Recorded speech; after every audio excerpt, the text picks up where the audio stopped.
మా దేవుడు మండుచున్న వేడిమగల అగ్ని గుండములను తప్పించుటకు సమర్థుడు ఎవరన్నారు?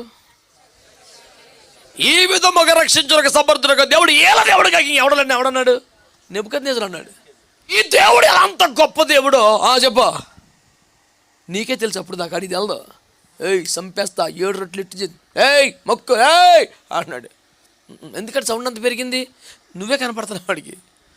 ఒక్కసారి అగ్గిలోకి వెళ్ళాక మరియు 4వ ముఖం దేవదూతల ముఖం అలా. ఇప్పుడు మళ్ళీ అదే ఓడు మళ్ళీ మైకెట్టుకుని అంటున్నాడు, ఈ విధముగా రక్షించే దేవుడు ఇంకెవరు లేరు. మీరు ఎవరైనా ఇలా దేవుడికి మొక్కితే లేకపోతే మొత్తం అందరు ఇల్లు పెంట తప్పులు మొత్తం నాశనం చేసేస్తాను అంటున్నాడు. ఆహా, ఇంతలో ఎంత మార్పు, అంత దర్శనం కలిగింది బాబుకి. పాయింట్ ఏంటి ఇక్కడ? నీ దేవుడు ఎంత పవర్ఫుల్లో నీకు తెలుసు. అడిగి తెలదు కదా. అడిగి తెలవాలంటే నువ్వు అవసరమైతే అగ్నిలోకి వెళ్ళటాకైనా ఇష్టపడాలి.